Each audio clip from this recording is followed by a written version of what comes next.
a adolescência como ideal cultural.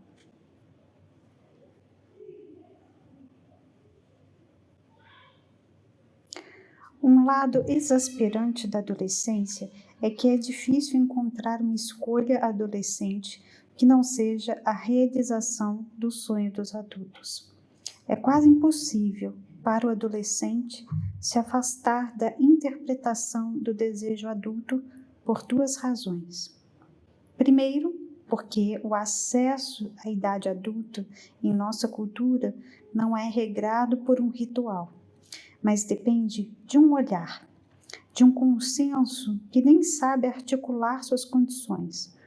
Portanto, é necessário procurá-las interrogando e interpretando o desejo dos adultos. Segundo, por uma espécie de pecado original próprio a uma cultura que idealiza a autonomia. Por uma espécie de pecado original próprio a uma cultura que idealiza a autonomia. Mesmo se o comportamento adolescente fosse totalmente regrado pelo plano de não depender mais do reconhecimento dos adultos, mesmo se isso fosse possível, e talvez se torne possível, por exemplo, no grupo adolescente, a autonomia assim realizada ainda seria o sonho dos adultos para o adolescente. Aliás, esse é o sonho de liberdade por excelência, o sonho que acompanha qualquer vida adulta contemporânea nas formas mais variadas, do desejo de férias à tentação de cair fora. Verifica-se então o paradoxo seguinte: a adolescência, excluída da vida adulta, rejeitada num limbo, acaba interpretando, encenando o catálogo dos sonhos adultos com maior ou menor sucesso. Mas, através de todas as suas variantes, ela sempre encarna o maior sonho da nossa cultura, o sonho de liberdade. Ou seja, por tentar dispensar a tutela dos adultos, a rebeldia adolescente se torna uma encenação do ideal cultural básico. Por esse motivo, as condutas adolescentes, em todas as suas variantes, se cristalizam, se fixam e se tornam objeto de imitação. Tudo leva a fazer da adolescência um ideal social. É até bem possível que a adolescência surja na modernidade como ideal necessário, logo que a adolescência, como ideal, seja quase que um corolário do mundo contemporâneo. Mas, para além dessa possibilidade, que examinaremos adiante, há outras cumplicidades que, no mínimo, colaboram em tal idealização da adolescência. Os adolescentes, como vimos, se reúnem em grupos que podem ser mais ou menos fechados, mas sempre apresentam ao mundo uma identidade própria, diferente do universo dos adultos e dos outros grupos. No mínimo, são comunidades de estilo, regradas por traços de identidade claros e definidos, pois os membros devem poder pertencer a elas sem ter de coçar a cabeça se perguntando: mas o que será que os outros querem para me aceitar? Os grupos têm, portanto, em comum um look, vestimentas, cabelos, maquiagem, preferências culturais, tipo de música, imprensa e comportamentos, bares, clubes, etc., restaurantes, etc. O resultado disso é que cada grupo impõe facilmente a seus membros uma conformidade de consumo bastante definida. Por isso mesmo, todos os grupos se tornam também grupos de consumo facilmente comercializáveis. Os adolescentes, organizados em identidades que eles querem poder reconhecer sem hesitação, se tornam consumidores ideais por serem um público-alvo perfeitamente definido. A adolescência e suas variantes são, assim, um negócio excelente. O próprio marketing se encarrega de definir e cristalizar os grupos adolescentes o máximo possível. Os grupos, nascidos como amparo contra a moratória imposta pelos adultos, se constituem em ideais para os adultos justamente por serem rebeldes. Ao mesmo tempo, esses grupos são culturalmente exaltados pelo marketing, que tem todo o interesse em apresentá-los como coesos, catalogando os apetrechos necessários para seus membros, comercializando as senhas de reconhecimento e todos os traços do look susceptíveis de circular no mercado. Esses looks que surgiram como rebeldia são então propostos como ideais para aumentar a adesão de seus membros, ou seja, para seduzir os adolescentes que chegam ao mercado dos grupos ou transitam de um grupo para outro. Cada look é propagandeado e idealizado por sua comercialização. Cada grupo e a adolescência em geral se transformam numa espécie de franchising que pode ser proposta à idealização e ao investimento de todo mundo em qualquer faixa etária. Se a adolescência encena um ideal cultural básico, é compreensível que ela transforme num estilo que é cool para todos, que ela se transforme num estilo que é cool para todos. Na idealização comercial e para maior proveito dos empresários da adolescência, praticamente todos os estilos adolescentes, seus produtos, seus apetrechos, são oferecidos e vendidos aos adultos, magnificando um mercado já interessante em si. Desde os anos 1980, surge uma verdadeira especialidade do marketing da adolescência. Sua relevância está nas proporções do mercado dos adolescentes. Eles são numerosos e dispõem de cada vez mais dinheiro, mas interessam ao mercado também pela influência que exercem sobre a decisão e a consolidação de modas que transformam os modelos de consumo de muitos adultos.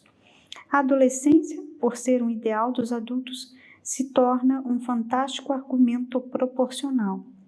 Até aqui, pensávamos que havia uma revolta dos jovens contra sua exclusão da sociedade dos adultos e acrescentávamos que as formas dessa revolta podiam coincidir com ideais adultos por duas razões.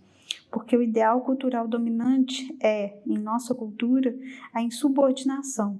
E porque, ao se revoltar, os jovens ainda estariam tentando agradar aos adultos, ou seja, realizar algum sonho deles. Agora podemos perguntar se a adolescência não surgiu justamente porque os adultos modernos precisaram dela tal como ideal. Será que a adolescência não foi provocada impondo a moratória e suscitando a rebeldia justamente para que encenasse o sonho da idiosincrasia, da unicidade, da liberdade individual e de desobediência que é próprio da nossa cultura? Será que a adolescência não veio a existir para o uso da contemplação preocupada, mas complacente dos adultos? Às vezes, essa suspeita deve atravessar o espírito dos adolescentes. Vimos como e por que, correndo atrás de um reconhecimento que os adultos lhe negam e que ele procura em seus pares, o adolescente constitui grupos e conformismos. É interessante notar que esses grupos mudam com extrema rapidez. Há uma constante invenção de novos estilos, como se o adolescente tentasse correr mais rápido do que a comercialização, que quer descrevê-lo para melhor idealizá-lo, e vender seu estilo, como se ele fugisse da assídua recuperação de sua rebeldia pelos adultos, famintos de modelos estéticos da juventude, liberdade e rebeldia. Se a adolescência não existisse, os adultos modernos a inventariam. Tanto ela é necessária ao bom desempenho psíquico deles. da invenção da infância à época da adolescência. Chegou a hora de perguntar em que medida e como essa moratória que produziu a adolescência veio a ocorrer logo na modernidade tardia que nós habitamos. Chegou a hora, em suma, de explicar por que e como a adolescência que nos interessa é um fenômeno, sobretudo, dos últimos 50 anos. Faz um século apenas que a adolescência se tornou um tema que justificasse um livro como esse. Até então, certamente, era possível se preocupar com o devir dos jovens, tanto físico quanto moral e econômico. Mas a adolescência não era uma entidade que encorajasse um título ou animasse a imprensa. Não era um fato social reconhecido. Era uma faixa etária, mas não, por isso, um grupo social. Ainda menos um estado de espírito e um ideal de cultura, da cultura.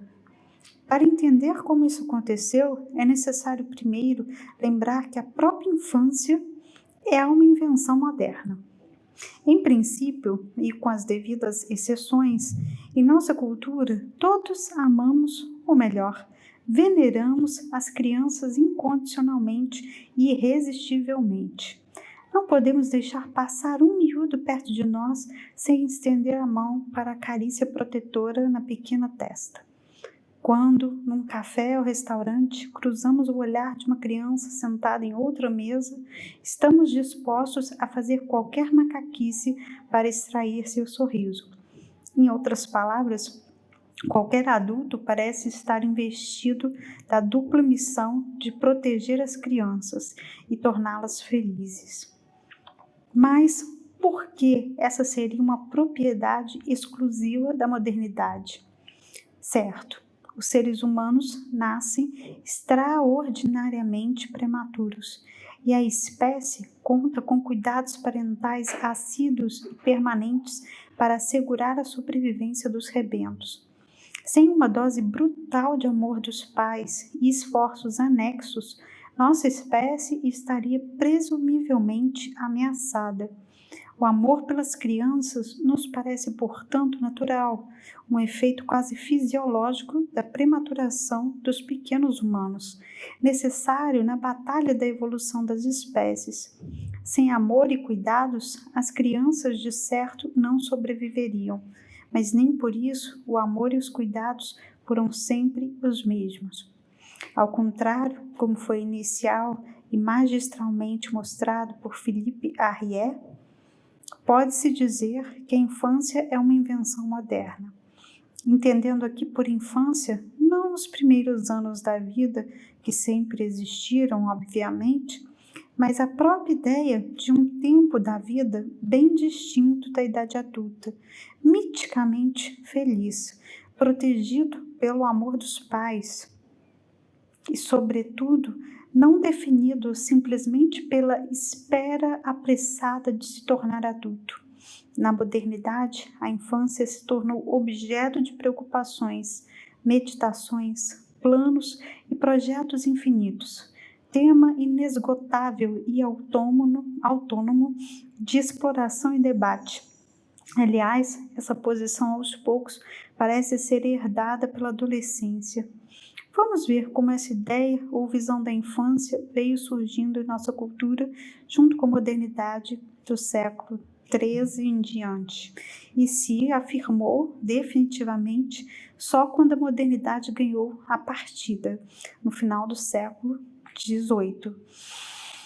A maneira moderna de olhar para as crianças, esse jeito de amá-las que faz da infância uma verdadeira divindade cultural, triunfou quando a sociedade tradicional cedeu ao passo do individualismo, sem passar por uma descrição da transformação cultural que leva da sociedade tradicional ao individualismo que domina a nossa modernidade. É possível lembrar dois traços essenciais que contribuíram para fazer dessa mudança cultural o momento da invenção da infância. O próprio Arriet nos deixou uma obra centrada sobre essa transição, da qual salientou, além da invenção da infância, outro aspecto decisivo, uma mudança na experiência da morte. Explicado rapidamente, numa sociedade tradicional, a comunidade é a verdadeira depositária da continuidade da vida. Aqui, a morte, por mais que seja um evento trágico e triste na vida de um sujeito, não é o ponto final, conclusivo, pois a vida que mais importa não é a do indivíduo, que se perde com a morte. A comunidade sobrevive e segue. Ela é uma experiência que fala mais alto do que o fim do breve tempo de uma vida.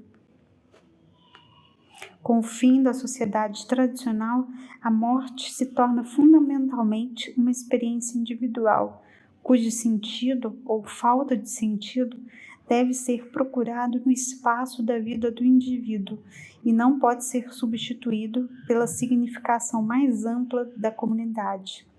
Mesmo que a fé religiosa venha consolar cada um em seu foro íntimo, a morte é antecipada na modernidade como o fim sempre trágico e solitário de uma existência que, por sua vez, parece coincidir com e não ser mais nada do que a sobrevivência do indivíduo. Entende-se que, de repente, nesse contexto cultural, as crianças assumem uma importância especial e nova. Para quem a morte é o fim de tudo, as crianças se tornam a única consolação, a única promessa de um tipo de continuação ou mesmo imortalidade. Mas essa é apenas uma razão para que o individualismo moderno invente a infância. Numa sociedade tradicional, cada criança vindo ao mundo ocupa um lugar definido numa rede social articulada e estabelecida. Em qualquer comunidade hierarquicamente organizada, nascer numa classe, numa casta, numa corporação, são figuras iniciais e decisivas do destino. Certo, a vida de cada um continua em suas mãos e, eventualmente, na graça divina, mas o sujeito encontra uma exigência social ao mesmo tempo fundamental e incontestável, e por isso mesmo pacificada, tranquila e geralmente explícita.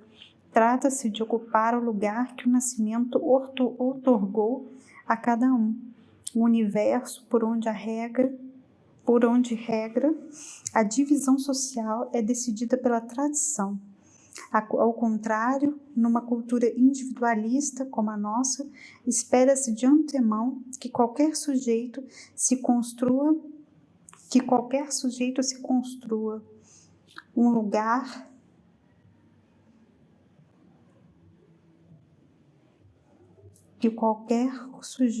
ao contrário, numa cultura individualista como a nossa, espera-se de antemão que qualquer sujeito se construa um lugar e se invente um destino, contra o que a tradição e o berço onde nasceu lhe reservaram.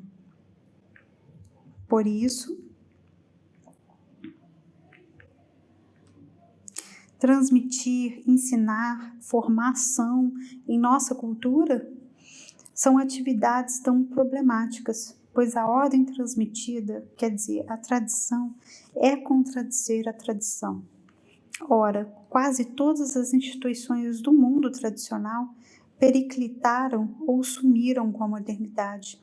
O indivíduo só não se achou desprovido de comunidade porque uma sobreviveu e, de certa forma, adquiriu importância nova e central na vida de todos, a família. A família moderna é restrita ao essencial, nuclear, ou seja, composta essencialmente pelo núcleo de pais e crianças, mas por isso mesmo mais intensa, pois idealmente organizada ao redor, não de consanguinidades extensas, de obrigações, deveres e contratos, mas da força proclamada dos sentimentos íntimos.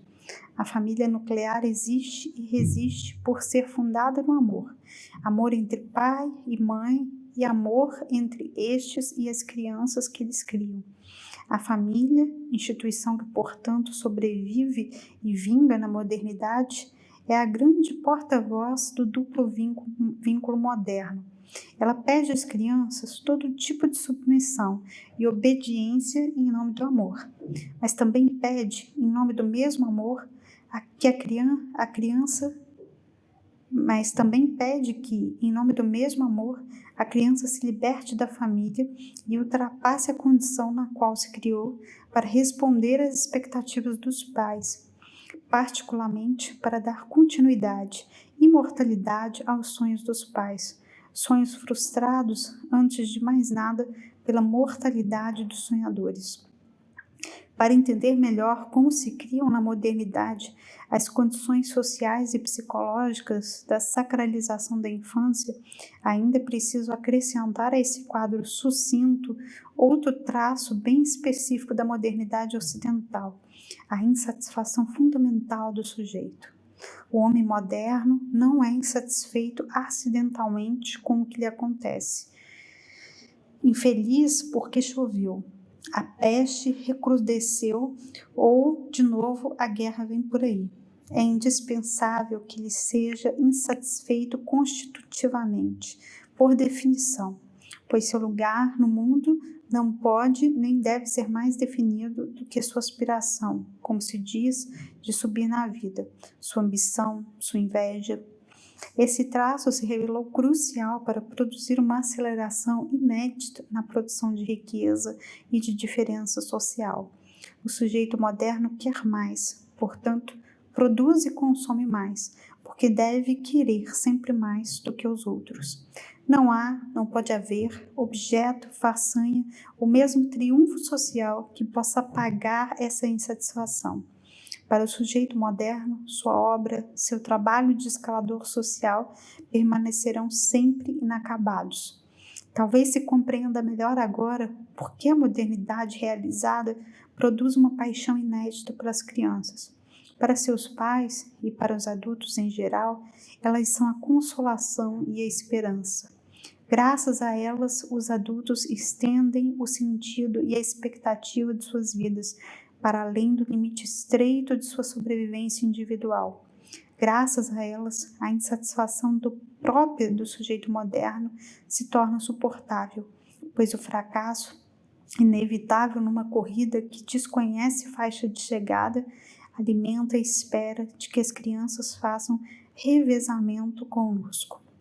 A infância preenche a função cultural essencial de tornar a modernidade suportável. Para isso, ela proporciona, antes de mais nada, um prazer estético. Não é por acaso que Herriot descobriu a transformação que a modernidade produziu na maneira de ver e amar as crianças, principalmente a partir da iconografia da infância. As crianças modernas são um objeto de contemplação, de agrado e descanso para os nossos olhos.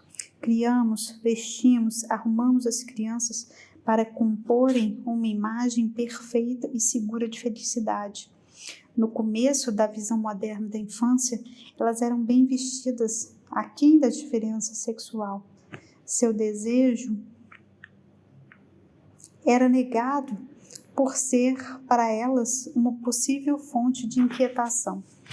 Nós precisamos ver as crianças ao abrigo das imperfeições e das mágoas, completamente diferentes de nós, por serem protegidas da corrida insatisfatória ao sexo e ao dinheiro. Amparadas da necessidade, não desejantes, elas são sorridentes, amadas, encantadas, vivem em outro mundo. Essa imagem da felicidade, inocência e paz que construímos como um presépio permanente no meio de nossas casas é a perfeição que nunca alcançamos nem alcançaremos, pois ser insatisfeitos é para nós definitório. Por isso a infância, mais do que uma utopia, é a nossa idade de ouro. De certa forma, a infância moderna é o verdadeiro grande resto da sociedade tradicional na sociedade moderna. As crianças são as únicas que gozam de direitos só pelo fato de serem pequenas, ou seja, de terem nascido crianças. Uma infância feliz é a única coisa a qual teríamos direito de nascença. Isso é o que parece à primeira vista, mas o verme da modernidade está no encanto deste jardim reservado, onde artificialmente contemplaríamos nossas crianças felizes. A infância não oferece só um prazer estético. A imagem da felicidade infantil tem também outra função. Essas crianças felizes são também encarregadas de dar um sentido à nossa corrida social, garantindo que, embora incompleta, ela será continuada. Elas são herdeiras de nossos anseios, de nossa insatisfação constitutiva. Portanto, nos deleitamos na imagem de sua felicidade, como se essa nos consolasse de nosso fracasso, ou melhor ainda, como se demonstrasse nosso sucesso. Fracassamos nós, mas elas são felizes e seguirão sendo, dando assim a completude de nossas falhas. Por isso mesmo, precisamos lutar para que nossos anseios passem para elas nas melhores condições possíveis, ou seja, com maior chance de serem satisfeitos por elas no futuro. Paradoxalmente, as crianças devem, ao mesmo tempo, ser felizes e se preparar ativamente para conseguirem tudo o que nós não conseguimos. A transmissão dessa tarefa é crucial, constitutiva da infância moderna, que, portanto, não é só uma imagem estática de felicidade, mas uma espécie de promessa. Por isso, a modernidade pode ser paradoxalmente hiperprotetora e violenta com suas crianças. Ela venera, protege as que têm condições de serem portadoras da promessa, ou seja, mandatárias dos sonhos dos adultos, e pode brutalmente deixar cair, abandonar aquelas que por qualquer razão não têm ou parecem não ter condição de realizar um dia nossas esperanças. O único corretivo a essa brutalidade é que sempre sobra algum gosto estético de ver crianças felizes. Por isso, a modernidade sofre de contradições pedagógicas. Como preparar as crianças para o futuro sem comprometer a imagem de sua felicidade? Surge assim a utopia do aprender prazeroso, da aula que seria eficaz como um cursinho acelerado e divertida como um jogo de jardim de infância. Essas contradições não ajudando, a preparação fica cada vez mais longa e laboriosa. Quanto mais a infância se afasta de um simples consolo estético, quanto mais é encarregada de preparar o futuro, ou seja, de se preparar para alcançar um impossível sucesso que voltou aos adultos, tanto mais ela se prolonga. Isso inevitavelmente força a invenção da adolescência, que é um derivado contemporâneo da infância moderna. A época da adolescência. Os adultos verificaram que essas crianças que estão se preparando já são um pouco crescidas, à força de esperar. Elas constituem uma nova mistura, inédita. Os adultos tentam mantê-las protegidas e felizes, assistidas no mundo encantado da infância, sem obrigações ou responsabilidades. Por outro lado, elas se parecem cada vez mais com os adultos, pelo tamanho, pela maturação de seus corpos e pelas exigências de felicidade e de seus prazeres, que não são mais brinquedos e historinhas, mas, por exemplo, sexo e dinheiro, segundo eles vão aprendendo. Além disso, a própria pressão preparatória se torna parecida para essas crianças com a pressão da corrida adulta. Aparece assim uma semelhança inédita entre os adultos e essas supostas crianças que já têm corpos, gostos, vontades, prazeres e alguns deveres muito parecidos com os nossos. Cada vez mais o olhar dos adultos se desloca das crianças para os adolescentes, pois o espetáculo de sua felicidade é de fato mais gratificante. Se conseguirmos realizá-la mantendo os adolescentes protegidos e responsáveis como crianças, mas com exigências e voracidades de adultos, eles vão nos oferecer um show bem parecido com a felicidade que gostaríamos aqui e agora para nós. A imagem da infância encantada nos deleita porque nos consola e contém uma promessa. A imagem da adolescência feliz nos propõe um espelho para contemplar a satisfação de nossos hábitos e desejos. Se por algum milagre pudéssemos deixar de lado os deveres e as obrigações básicas que nos constrangem, ou seja, se pudéssemos ser tão despreocupados quanto gostaríamos que fossem nossos adolescentes. Gostaríamos por quê?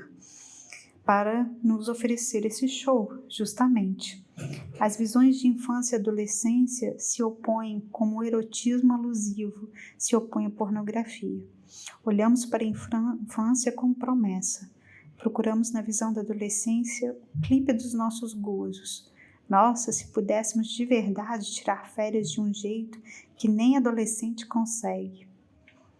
Há um certo gênero de filme pornográfico onde as situações extremas filmadas são reais, não atuadas.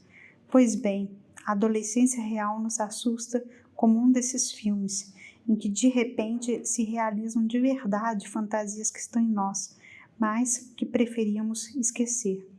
A infância é um ideal comparativo. Os adultos podem desejar ser ou vir a ser felizes, inocentes e despreocupados como crianças, mas normalmente não gostariam de voltar a ser crianças. Com a adolescência que hoje toma o lugar da infância no ideário ocidental, a coisa muda.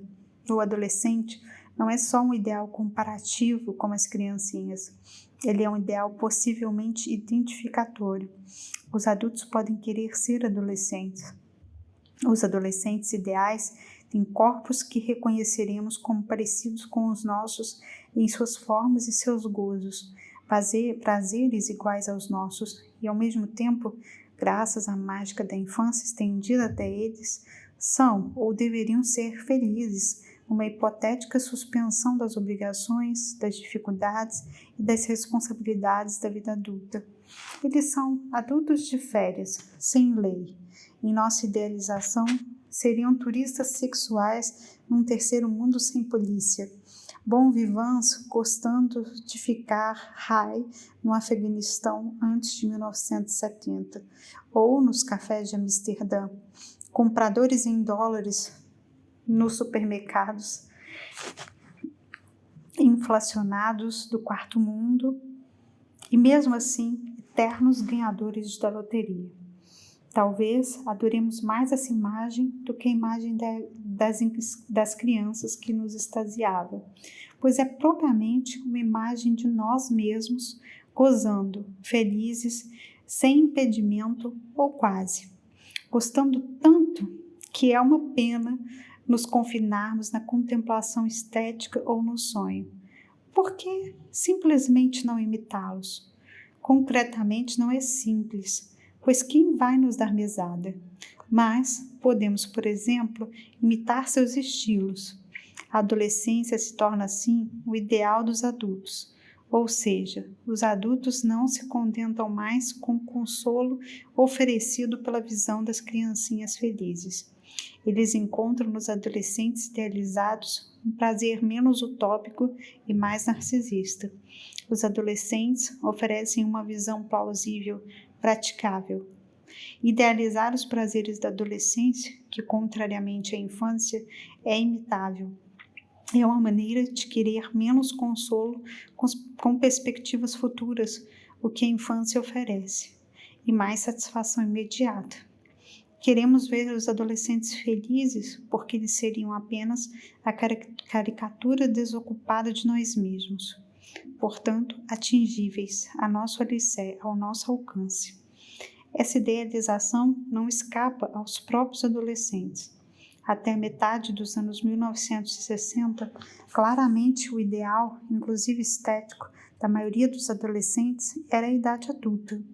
O que os adolescentes dessa época mais queriam era ser aceitos e reconhecidos como adultos, obter, em suma, pleno acesso à tribo.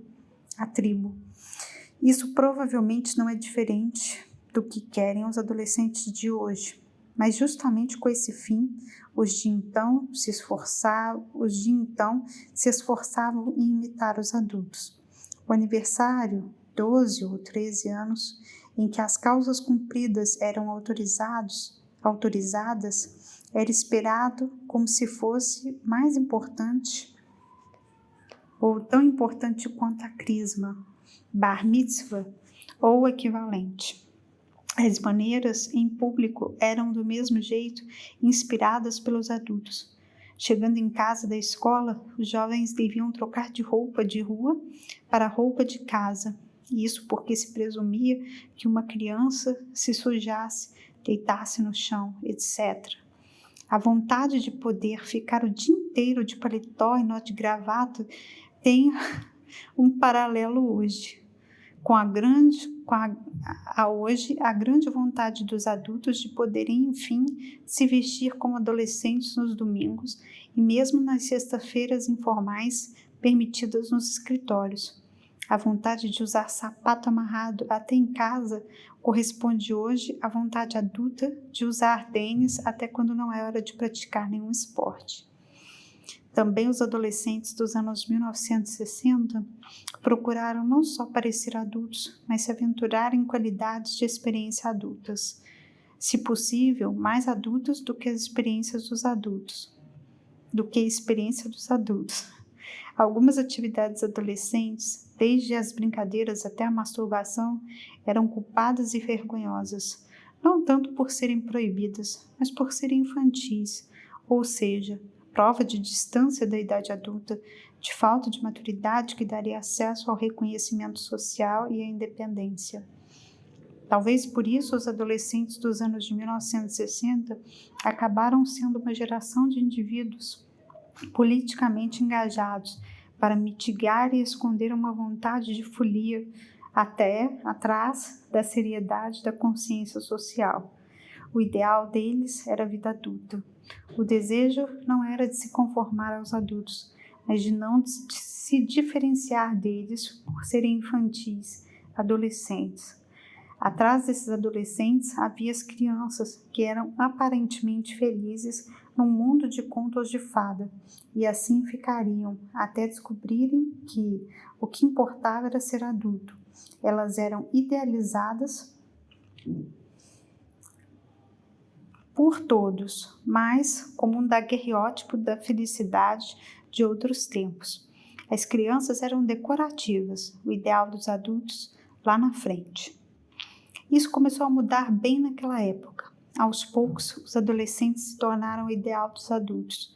Logo, ao interpretar o desejo dos adultos e procurar descobrir qual seria o sonho deles através de seus eventuais pedidos de conformidade, os adolescentes se depararam com sua própria imagem. O ideal escondido dos adultos eram eles mesmos, os adolescentes. Como satisfazer os adultos, se não sendo mais adolescentes ainda do que já eram? Fato notável. Nessas últimas décadas, as crianças perderam sua especificidade estética. Elas estão cada vez menos vestidas como crianças. Tampouco são mascaradas de adultos em miniatura, para antecipar o futuro que se espera para elas. Elas são camufladas de adolescentes. É tanto mais surpreendente e preocupante quanto as consequências. Em lugares onde adolescentes e seus uniformes são símbolos instituídos de uma marginalidade perigosa. Caminhe pela rua 125 em Nova York. Sem falta você encontrará, por exemplo, garotos de 4 anos de calça cargo, ridiculamente largas, mantidas abaixo do cós para mostrar 3 dedos de cueca, chapéu de beisebol virado para trás, ou então, no inverno, capuz por cima da cabeça. Em suma, a caricatura dos membros de uma gangue. Eles não estão vestidos nem de crianças nem de adultos. Estão de adolescentes. O adolescente que eles imitam é o ideal dos adultos que os vestem. Os homens adultos, por sua vez, estão ridiculamente fantasiados do mesmo jeito. Repitam a mesma observação na saída da escola primária, comparando as meninas e as mães que esperam o fim da aula. Não é raro que elas compartilhem de uma estética comum. A estética da adolescência atravessa, assim, todas as idades e os continentes. Os adolescentes são os mesmos no mundo inteiro, ou ao menos no mundo ocidental. Mesmas modas, mesmos estilos, mesmas músicas. Uma mesmice muito americana. De fato, a adolescência foi inventada e vingou nos Estados Unidos. Não seria falso dizer que ela é originariamente americana. Isso significa apenas que os Estados Unidos mostraram o primeiro traço de modernidade dita avançada, pela qual os adultos preferem sonhar em ser adolescentes a ficar contemplando as crianças supostamente felizes.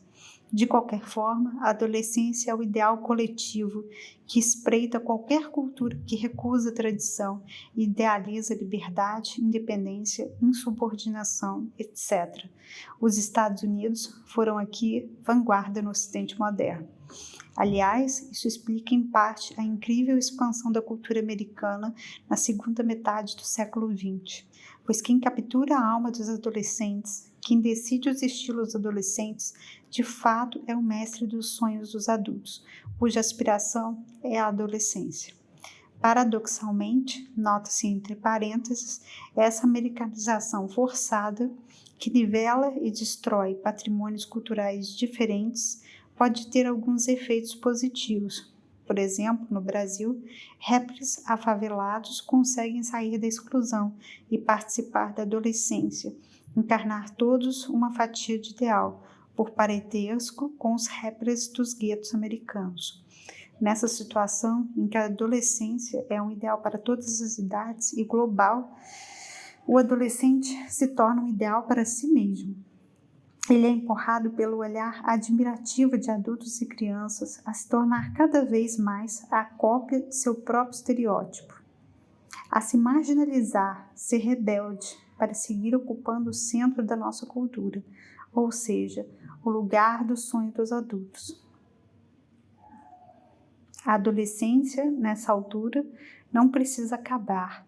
Crescer, se tornar adulto, não significaria nenhuma promoção. Consistiria em sair do ideal de todos para se tornar um adulto que só sonha com a adolescência.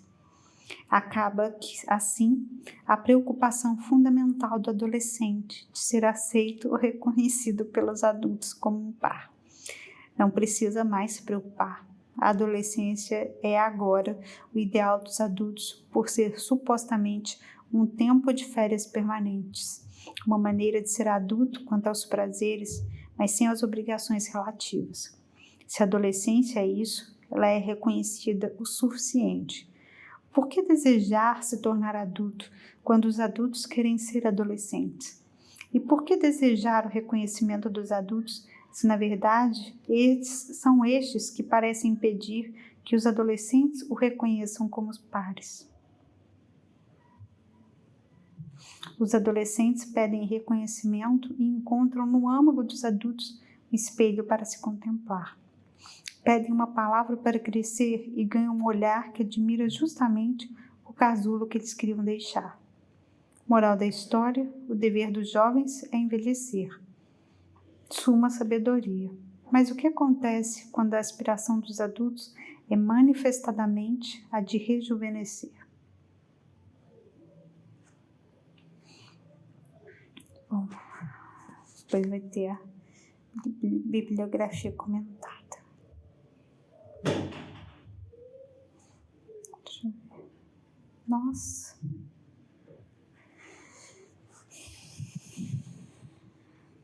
Vamos lá. Pequena bibliografia comentada.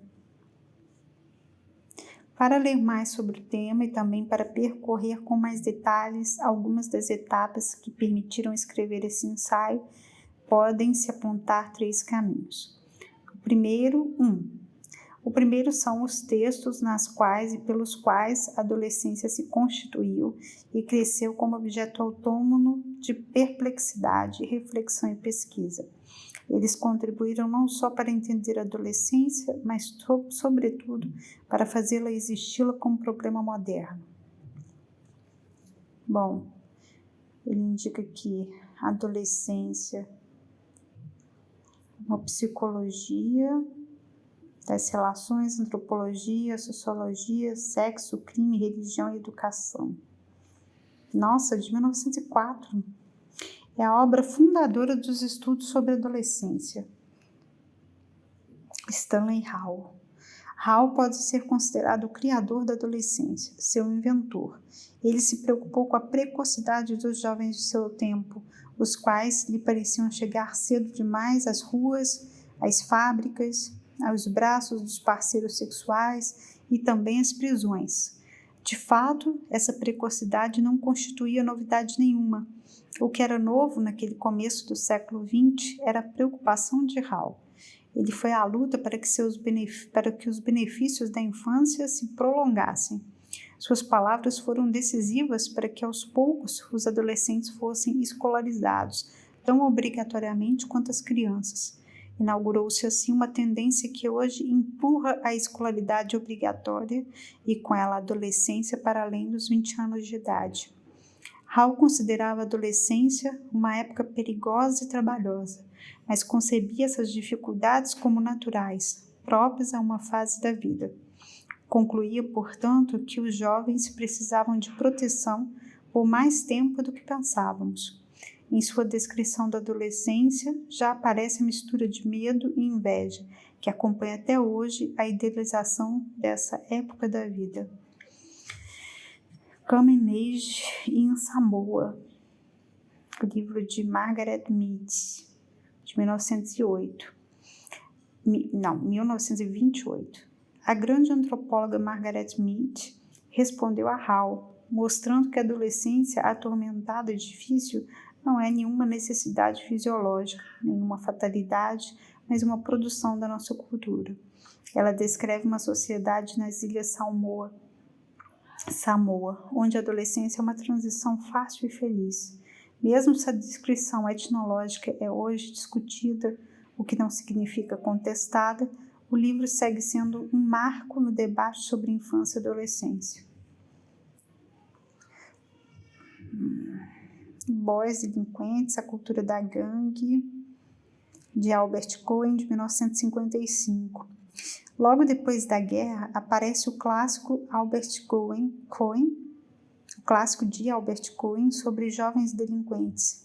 Embora Cohen repetidamente afirmasse que sua análise concernia só a garotos de classe operária e membros de gangue. A ideia da adolescência como oposição delinquente contra a cultura e o mundo adulto se instalou desde então. Cohen é crucial na constituição do pesadelo do adolescente delinquente. A psicologia no mundo do adolescente, um estudo sobre adolescentes normais, Daniel Hofer, 1969. Em contraponto a Cohen, embora tarde demais para corrigir seus efeitos de desconfiança, Daniel Hofer veio lembrar que os adolescentes reais são mais normais do que a adolescência. A produção de Hofer se estende até os anos de 1980. Olha, Identidade, Juventude, Crise, original de 1968, de Erik Erikson. Enfim, Erikson entende a crise da adolescência como efeito dos nossos tempos. Para ele, a rapidez das mudanças na modernidade torna problemática a transmissão de uma tradição de pais para filhos adolescentes. Estes devem, portanto, se constituir, se inventar, sem referências estáveis. Erikson foi o primeiro a usar o termo moratória para falar da adolescência. Também foi um dos raros a perceber que a crise da adolescência se tornava muito difícil de administrar, já que o tipo de crise começava a assolar os adultos modernos. 2. O segundo caminho é das produções culturais que instituem a adolescência como um ideal social. A idealização da adolescência é preparada pela idealização da infância insubordinada. O exemplo mais famoso ainda do século XIX é de Huckleberry Finn, de Mark Twain. Há várias edições, é o Huckleberry Finn, de Mark Twain.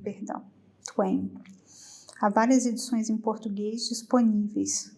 As Aventuras de Huckleberry Finn. Depois da Segunda Guerra, a figura do adolescente perdido e transgressor assume dignidade literária com The Catcher in the Rye, de J.D. Salinger, de 1951, O Apanhador no Campo de Centeio. Desde essa época, a vasta produção cultural que idealiza a adolescência é constantemente acompanhada pelo tema narrativo do adulto insatisfeito, querendo voltar a uma adolescência idealizada, feita de liberdade e crises salutares. Um dos maiores romances americanos do pós-guerra é o Revolutionary Road, de Richard Yates, de 1961, em que a monotonia da vida urbana se torna intolerável por causa da urgência de interromper a rotina adulta para poder, sonho adolescente, se achar. Querendo dispensar a leitura de Yates, que não foi publicada no Brasil, é possível recorrer ao filme Beleza Americana, de Sam Mendes, de 1999, em que a personagem principal é um herdeiro direto do herói de Yates. Essa nostalgia adulta da adolescência, que atravessa a segunda metade do século, é a força atrás das mãos, que nesse período desenha uma série de retratos ideais de adolescentes. O cinema, pretendendo apresentar ou explicar o que seria a adolescência, ilustra de fato os sonhos adultos sobre a adolescência. Ele nos conta qual adolescente os adultos gostariam de voltar a ser, ter sido ou continuar sendo. A série começa com Juventude Transviada, de Nicholas Ray, de 1955, com James Dean no papel de um jovem sedento de uma vida mais intensa e verdadeira do que a intolerável fraqueza pequeno-burguesa do pai. Em contraponto, Picnic, de Joshua Logan, de 1955, nos fala de uma menina, Kim Novak, que na sua escolha amorosa é mais sincera do que a mãe interesseira. O estereótipo do adulto hipócrita, que tudo sacrifica a falsos valores, é pintado por adultos e para adultos.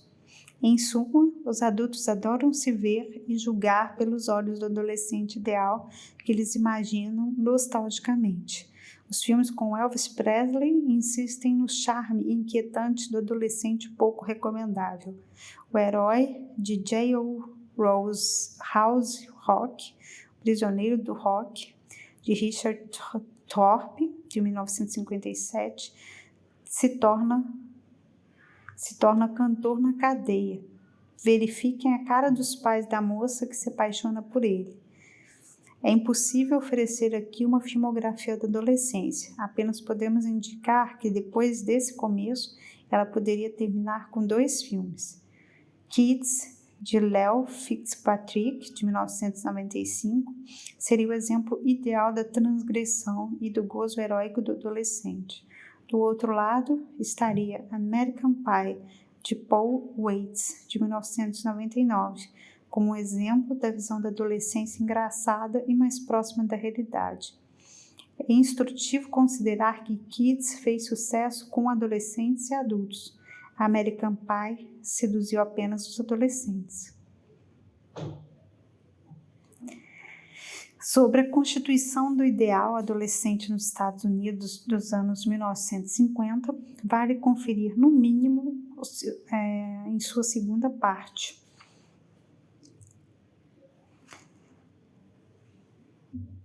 Luisa Passerini, A Juventude, Metáfora da Mudança Social. Debate sobre os jovens, a Itália fascista e os Estados Unidos da década de 50, em História dos Jovens. 3. O terceiro caminho é a história da infância e da mudança cultural que levou o Ocidente a amar as crianças de uma maneira tão especial. No texto, é feita referência a Philippe Arrier, História Social da Criança e da Família, publicado originalmente em 1960, em Um Homem Perante a Morte.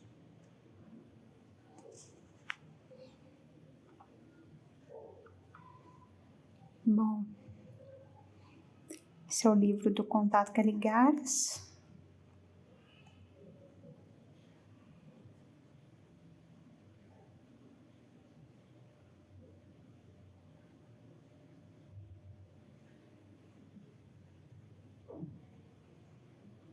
É isso.